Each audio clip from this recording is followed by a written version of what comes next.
So the big question is this: how do aspiring real estate investors like us escape from the rat race and build real wealth and freedom without access to millions of dollars in investment capital and start to live the life that we know we deserve? This is the question, and this podcast will give you the answer. My name is Zack Childress, and welcome to Real Estate Investing Talk Show. So there's four key buyers in the real estate space, or in the real estate business that we're in of investing. And we're going to talk about the very first one is our first-time buyers. And this is for, like, if you're out there and you're going to be doing the fix and flip model, you've got to be going after first-time buyers, right? These are buyers that, are coming out of the apartment complexes, moving into a house. They're getting qualified from a bank. They're your straight or your standard type buyers. They're FHA. They're coming in with a down payment and they're going to live there and put a 30-year mortgage on the property.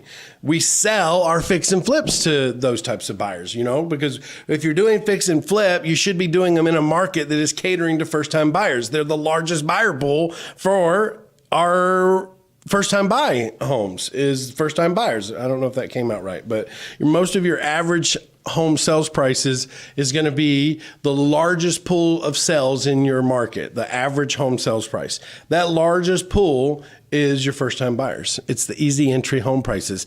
That next, like my market, it's 160, 170, somewhere in there. That next level, that second-time buyer, that upgrade, they go into the 225 to 300 range. That, well, just say 2 to 300 range. They go from this level on into the 2 to 300. That's not a first-time buyer market. That's a second-time buyer. So now, are there some first-time buyers that go right into that? Yeah. There are. They've rented. They've got great jobs. They've saved up a lot of money. They're going in. They're buying a $300,000 house. They're putting $60,000 down. They're financing $240,000, and that's what they want. And so they do it. But also under the first-time buyer pool, let's talk about this. There's two actually underneath there.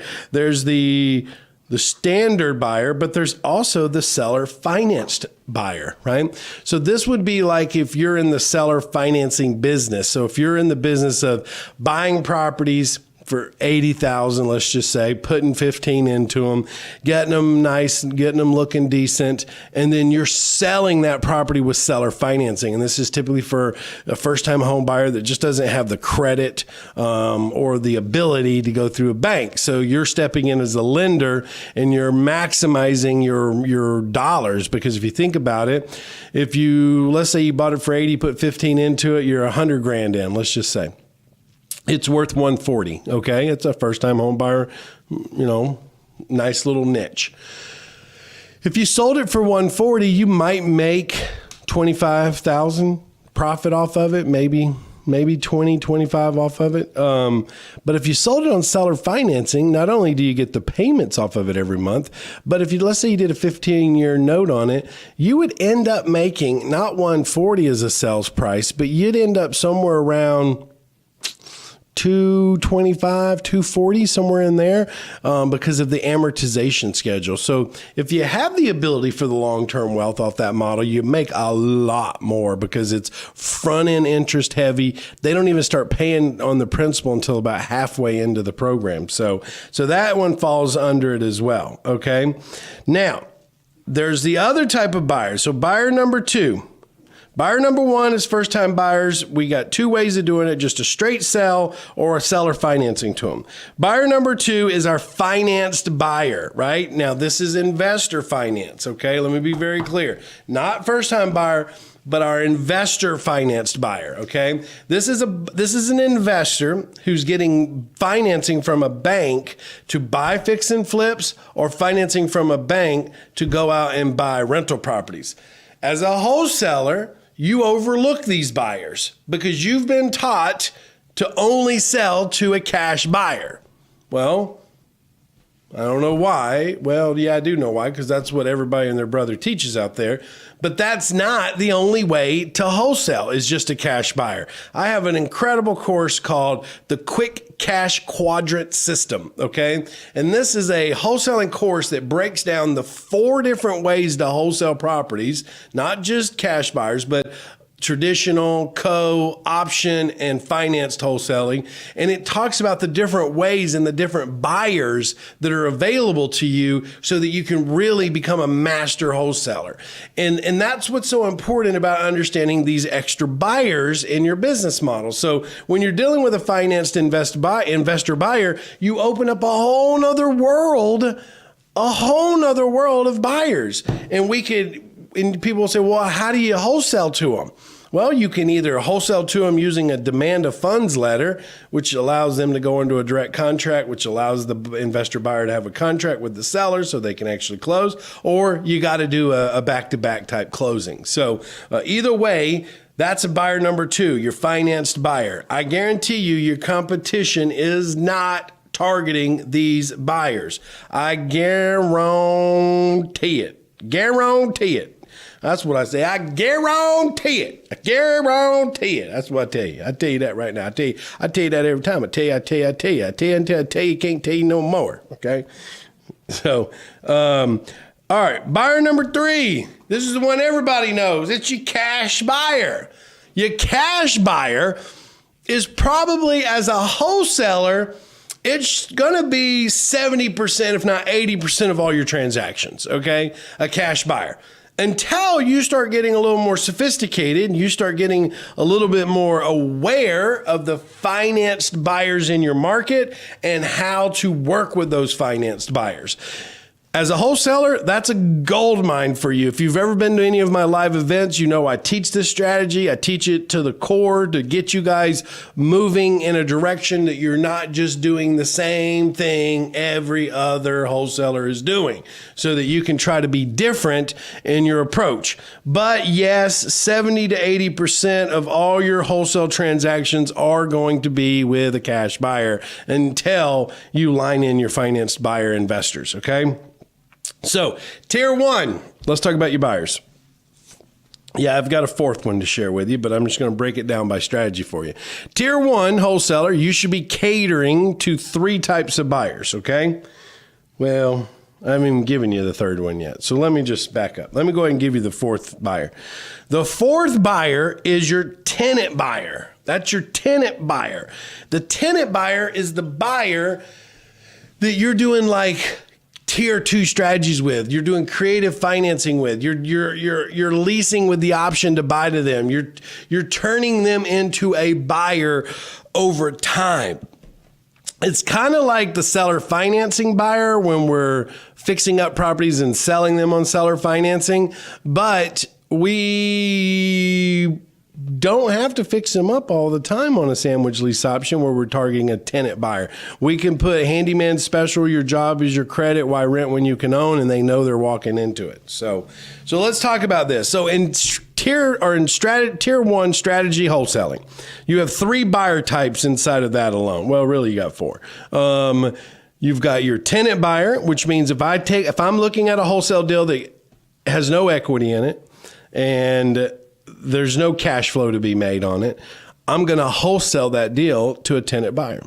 You have your cash buyer, which means I've got a wholesale contract and it's a good deal for a rehabber. So I'm going to sell that contract to a cash buyer and I'm going to make my assignment fee. You have your financed buyer, which means that I've got a deal under contract that's a good deal and I've got a buyer who wants it and he's getting financing so I can work with him. So I will then either DOF the transaction or double close to get that financed buyer on the deal. Okay. And then number 4 in wholesaling is really other wholesalers, where I am bringing my contract to another wholesaler and then they're selling it for me. So there's 4 main buying types when you look at it that way as a wholesaler. Okay. So wholesaler, you should be working with 4 buyers as a wholesaler, okay? Then we move into creative financing. Creative financing is anything like lease options, contract for deed, land installment contract, wrap mortgages, subject to straight line financing. Any of that stuff is creative financing. In creative financing, we have 2 buyer types, right? We have the tenant buyer and we have the seller financed buyer, right? Which kind of fall into the same category. But that's your 2 buyer types in that type of world. Actually, there's 3. Investor. So you have tenant buyer, seller financing, and the investor. Because why? If I structure a seller financing deal that I just don't want to do anything with it, I could flip or sell or assign my contract to another investor, and they could step in on the seller financing, and they themselves could take on that seller financing transaction and work with the tenant buyer or the seller financed buyer. So when you're dealing with creative financing, whether it be any of them, contract for deed, land installment, wrap mortgage, subject to lease options, straight line, any of those, there's really 3 buyers in there, which we talked about them, right? Seller financing, lease option, which the seller financing is your first time buyer. The first time buyer is really either is a buyer getting financing or you're offering seller financing. So it is that buyer, a tenant buyer, or an investor. So you've got 3 buyers for your tier 2 strategy, okay? So now let's move into tier 3. Tier 3 is fix and flips, right? We're fixing the property up, we're getting it ready for sale, and we're selling it. What does that mean? That means who's our buyer, right? It's all about today's all about who's your buyer. So in a fix and flip transaction, our buyer is always going to be the first time buyer in most cases. 90% of the time, it's the first time buyer. That first time buyer is tired of their apartment. They're tired of the neighbors. They want their own house. If we're fixing and flipping properties, we should be doing them in the average sales price neighborhoods, which is where first time buyers buy, right? So our target buyer for fix and flip is our first time buyer. Now, if I, for some reason, can't sell that property because I didn't follow my Zack's training, I didn't get Zack's book, I don't understand segmentation or clustering, then you bought a property somewhere that can't sell. Well, your only other exit with that is either to rent it, which we don't want to do that, right? Because then they're going to destroy the property. They're not going to take care of it. That's like last resort. We're going to rent it until we can sell it. Or I could simply move it from a first-time buyer, which we talked about earlier, to a seller financing buyer, okay? That buyer is their ability to execute their close has everything to do with your ability to actually offer them financing. If for some reason you couldn't sell it, okay? And that's going to have everything to do with how you acquired the property based on the accruement of the financing to get the property. Okay. So if you use some type of asset or hard money lending and they were only willing to do a 6-month loan with the rights to extend for 6 months, that means you got 12 months. That really means that seller financing could only be a 12-month deal, even if you have 12 months left, right? So that's the problem with that is that financing. So you would need to go get that property refinanced into some stable loan with a traditional bank so that you could offer that seller financing. If not, you got yourself in a pickle. And listen, it happens all the time. It happens all the time. So that's number 3. So then that takes us into number 4, which number 4 is really buy and hold. You know, it's tier 4, buy and hold, which we don't need a buyer for buy and hold. I mean, goodness gracious, I don't buy rental properties to sell them, right? I buy rental properties to rent them to people so that I can make cash flow, so that I can live a lifestyle that I want with my kids and take care of all my obligations and all the bills I have to pay, right? I take care of 2 families pretty much. And so, I want rental properties. More and more rental properties. That's the key. That's wealth building. That's building a strategic plan to get you to a level of comfort. I'm not saying go quit your job. I don't tell people to do that at all. Now, I got a lot of success stories where people tell me they've quit their job because of what we've been teaching them, but I'm not telling you to quit your job because here's why. If you've got a job that you love, and let's just say you're making 30, 40, 50, 60,000 $80,000 a year. I don't know what you make, but you're happy there. Well, imagine building rental portfolio on the side, and now you're starting to make, $2,000, $3,000, $4,000 a month extra on your rental portfolio. Let's say you're making, $4,000, $3,000 a month in your rental portfolio. That's $36,000 extra a year on top of what you're making. So if you're making 40, now you're making almost $80,000 a year, and half of it's passive.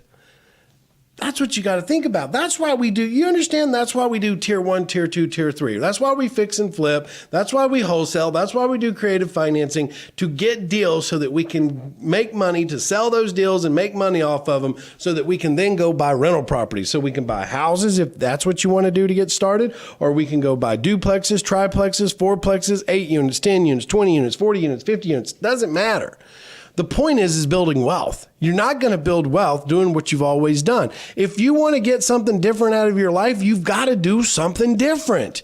It's the key. You can't expect new results doing the same thing you've always done. Listen, when it comes to business, I get this. When it comes to other parts of my life, I don't get it, right? Like somebody said to me the other day, well, Zach, you're so successful in business. Why aren't you so that same success in your health? I feel like I'm pretty healthy. I just, I like to eat food. But I'm not changing my habits, or I would get different results. So buy and hold. Your buyer is not really a buyer. Back to it. It's a rental. It's a rental. It's a renter, right? So we need rental people in there. But if I didn't want to be a landlord, let's just listen to me here. Listen to me here. If I had rental properties, but I didn't want to be a landlord, okay? Let's just say I didn't want to have to fix toilets or change lights, or I didn't want to have to deal with any of that stuff, okay? Then I wouldn't put a renter in my property. I would put a tenant buyer in that property, or I would put a seller financing person in that property. And here's why. Because they are going to basically rent to own that property. But the beauty of doing it in like a tenant buyer position or a seller financing position means that I'm not a landlord. I'm acting as a bank in that scenario. And I'm not coming to fix things. I'm not coming to fix a toilet or a broken window or a lock that's got a key broken off into it. I'm not doing all that. And that language is very clear in the contract and in the dialogue that we have with the person that I'm doing the financing for. So that's a scenario that you might want to look at too. But that does require you to liquidate the property if they qualify to buy it. So that's something that, that's the good and the bad of it. The good is it's like owning rental properties without any headaches. The bad is you got to sell the rental property at one point when they qualify. So you've been listening to the Real Estate Investing Talk Show. I'm Zack Childress, and I'm on a mission to create 10,000 real estate bosses over the next year. Will you be one of them? Head over to my website, reisuccessacademy.com/web class, and register for my free web class, where you'll discover how to escape from the 9-to-5 grind and become your own boss in real estate. See you there.